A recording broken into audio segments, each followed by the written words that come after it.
Hi folks, I know that some of you may not like artificially generated sound that comes from my Raspberry Pi using a special programming tool. So here we have a studio microphone. It's toner microphone. It has a holding arm, has a membrane, has a microphone holder, as you can see, and here is a little instruction booklet. So let's start with the membrane. Membrane protects the microphone if you, for example, spit into it. So we have a holder with two springs that more or less dynamically holds the phone, so if it is resonating, it's not making noise. We have a phone, it's a USB phone. It's a very good thing that data conversion happens within the microphone. So here we have a holding arm and a holding clamp. So this clamp can be fixed to a table or desk, whatever you want to mount your phone on, and of course you can also easily remove the microphone and relocate it. So speaking about the microphone, the digital conversion that happens within the microphones is within the components that are very close to each other. So the digital data travels to your computer. So USB cable can be quite long. The only condition to use the USB cable is actually that it's not too long, that the data actually is received by the computer without any errors or so.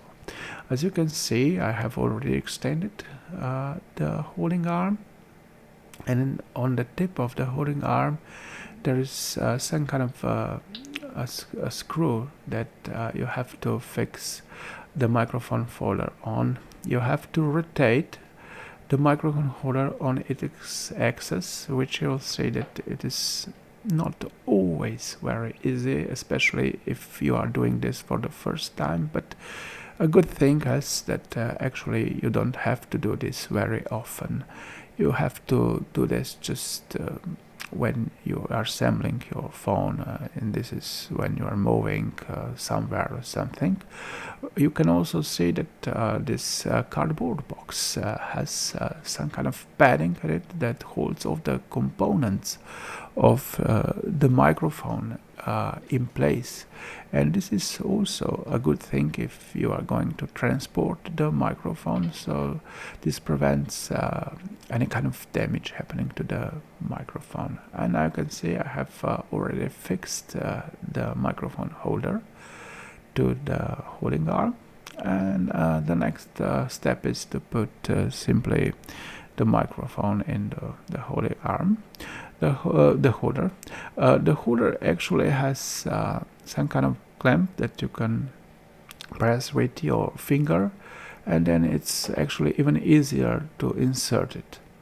So what's next?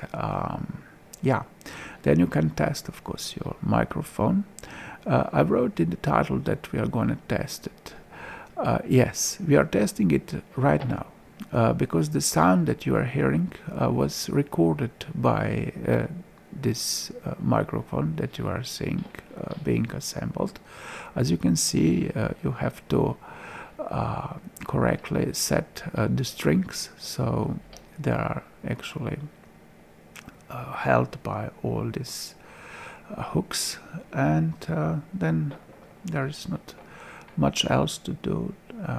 Just stick your USB connector into the phone, and also mount this membrane to your phone. Mounting a membrane is tricky a little bit if you're doing it for the first time. Maybe it's not a bad idea to closely observe a small picture in the instruction booklet to see how they did it. You can fix it any way you want, but I figured it out that it's probably better to fix it as it is shown in the instruction booklet, because then it has a longer reach and you can easier cover the microphone. So you actually have to set it in front of your microphone. So as far as you can see, the microphone is being fully assembled. There are just a few final touches needed to get it working, and then of course you connect the USB cable plugged in your computer, and that's it. Thank you for watching, and I hope that you like the video, and please press subscribe and like buttons. See you.